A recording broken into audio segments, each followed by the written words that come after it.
মক্কার অভিমুখে ইসলামী বাহিনী। অষ্টম হিজরি ১৭ রমজান সকালবেলা রাসূল সাল্লাল্লাহু আলাইহি ওয়াসাল্লাম মাররুজ জাহারার থেকে মক্কার অভিমুখে রওনা হলেন। তার চাচা আব্বাসকে বললেন আবু সুফিয়ানকে যে প্রান্তরের পাহাড়ের পদদেশে দাঁড় করিয়ে রাখে, এতে পথ অতিক্রমকারী আল্লাহর সৈনিক আবু সুফিয়ান দেখতে পাবে। আব্বাস রাদিয়াল্লাহু আনহু তাই করবে। এদিকে বিভিন্ন গোত্র তাদের পতাকা নিয়ে অগ্রসর হচ্ছিলেন। কোনো গোত্র অতিক্রমের সময় আবু সুফিয়ান জিজ্ঞাসা করলেন, আব্বাস, এরা কারা? জবাবে আব্বাস রাদিয়াল্লাহু আনহু যেমন বলতেন, ওরা বনু সালিম। আবু সুফিয়ান বলতেন, ওরা বনু সালিমের সাথে আমার কি সম্পর্ক? অন্য কেউ যে পথ অতিক্রমের সময় আবু সুফিয়ান বলতেন, এরা কারা? আব্বাস যেমন বলতেন, এরা মোজাইনা গোত্র। আবু সুফিয়ান বলতেন, মোজাইনা গোত্রের সাথে আমার কি সম্পর্ক? একে একে সকল গোত্রের আবু সুফিয়ানের সামনে দিন দিয়ে অতিক্রম করলো। যে কোনো গোত্র যাওয়ার সময় আবু সুফিয়ান তাদের সম্পর্ক জিজ্ঞাসা করতেন এবং পরিচয় জানার পর বলতেন, ওদের সাথে আমার কি সম্পর্ক?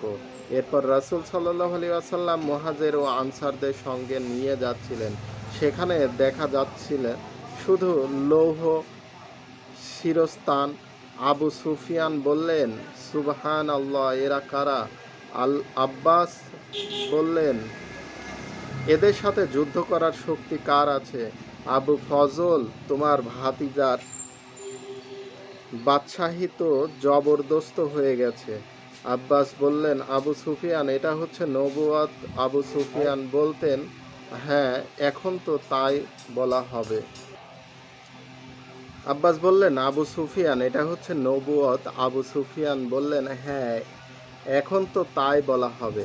এ সময় আরও একটা ঘটনা ঘটল। আনসারদের পতাকা সাদ রাদিয়াল্লাহু আনহু বহন করছিলেন। আবু সুফিয়ানের সামনে দিয়ে যাওয়ার সময় সাদ রাদিয়াল্লাহু আনহু বললেন, আজ রক্তপাত এবং মারধর করার দিন। আজ হারামকে হালাল করা হবে। আল্লাহ তাআলা আজ কুরাইশদের বললেন, হে রাসূল, কুরাইশদের জন্য অবমাননা নির্ধারণ করে রেখেছেন। এরপর রাসূল সাল্লাল্লাহু আলাইহি ওয়াসাল্লাম যাওয়ার সময় আবু সুফিয়ান বললেন, হে রাসূল সাল্লাল্লাহু আলাইহি ওয়াসাল্লাম, সাদ যা বলছেন আপনি কি সে কথা শুনেছেন? রাসূল সাল্লাল্লাহু আলাইহি ওয়াসাল্লাম জিজ্ঞাসা করলেন, সাদ কি বলছে? আবু সুফিয়ান বললেন, এই যে সেই কথা। এই কথা শুনে ওসমান এবং আব্দুর রহমান বিন আত্তব রাদিয়াল্লাহু আনহু বললেন, হে রাসূল সাল্লাল্লাহু আলাইহি ওয়াসাল্লাম, আমরা আশঙ্কা করছি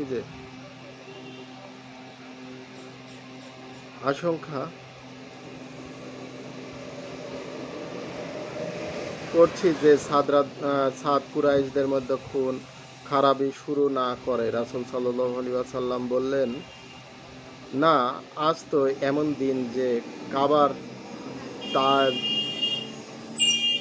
তাজিম করা হবে। আজ এমন দিন যে আল্লাহ তাআলা কুরাইশদের সম্মান দেবেন।